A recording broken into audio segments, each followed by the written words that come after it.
I was having a discussion with a friend of mine who told me, I don't even notice religion in my day-to-day life. Why do you have such a problem with it? Just let people have their beliefs. It's not hurting anything.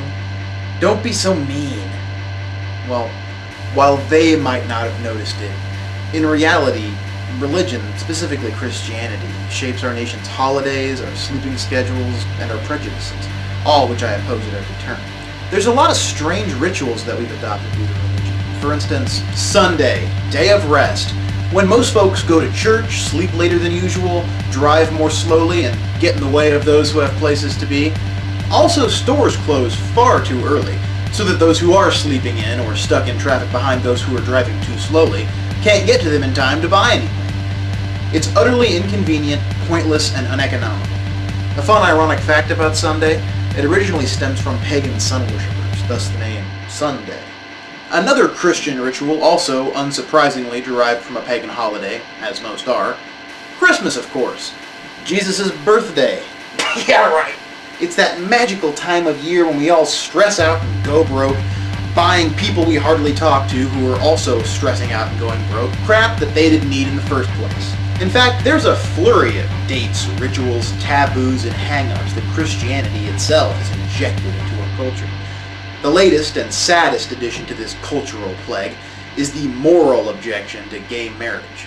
All of these right-wing maniacs continue accusing homosexuals of ruining the sanctity of marriage. I do not wish this horror on any person, gay or otherwise. But hey, if you want to completely ruin a relationship, then marriage is for you. It turns your love into a legal obligation. When you're guaranteed only one lover for the rest of your life, you tend to stop trying to impress them. In fact, you'll most likely do the opposite. You'll start doing weird things like farting and sticking their head under the covers. No, I don't feel that gay marriage should be legal. I feel that straight marriage should be illegal. Religious institutions have such a button on sex. They lobby to take it out of movies, take it out of books, and try to convince people that it's wrong. By the way, this goes out to all of you priests and Jonas Brothers fans out there who have taken that vow of celibacy. Jealous much? Who can even think without the occasional orgasm? No wonder you're so crazy and judgmental. I bet you're so horny right now your head's about to explode. Did you know that it's illegal in most states to have sex in any other position than missionary? And all because it says in the Bible that sodomy is against God. Hey Christians, if God didn't want us to fuck in any other positions, then why did he make the other positions feel so much better than that same old boring guy on top of girl scenario? If you don't scream a little bit during sex, you're doing it wrong. This is an excellent example of why religion should stay out of the legislation process. You end up getting fucked up laws like, well, for instance, did you know that in West Virginia, an unmarried couple who lives together and lewdly associates with one another, whatever the fuck that means, may face up to a year in prison? And in Nebraska, if a child burps during church, his parents can be arrested. In South Carolina, musical instruments may not be sold on Sunday. Likewise in Missouri, it's illegal to dance on Sunday, or after 1 a.m. on any other day of the week.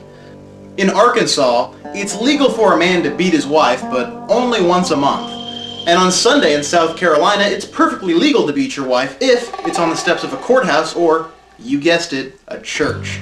There's that Bronze Age morality Christians are so proud of, still shining brightly here in the land of fried foods. And maintaining the gay marriage theme, in Texas, it's illegal to simply be a homosexual. No shit. Even though there are several scientific journals and books documenting the discovery of a gay gene found in homosexuals and not in heterosexuals. Hey Texas, that means they were born that way. It's a physical property. You know, it's kind of like being born black or, well in your case, mentally retarded and susceptible to alcoholism. That's right, I just messed with Texas. What are you gonna do about it? Pussy. So, why speak out against religion? Because religion gives people a supernatural excuse to be natural douchebags. It enables bigoted, anti-human fuckheads free reign over our laws, social structures, language, and overall way of life. And for some ingrained reasons, society expects us to show respect and reverence for a person's quaint and harmless beliefs. If in fact that's what they really were. The truth is that a person's beliefs shape, to a great extent, who they are as a person. And if that person is shaped by the kind of racist, sexist, warmongering, anti-science, anti-progressive bullshit fairy tales that most of the United States are, I don't have to respect shit. Oh, and here's another stupid law that I found. In West Virginia, it's illegal to swear in public. What kind of unconstitutional bullshit is that? You ever heard of a little thing called freedom of speech? Fuck you, West Virginia. Well, that's it for me, internets. Consider your consciousness raised, or at the very least, augmented. Be good, study well, and have a super swanky tomorrow.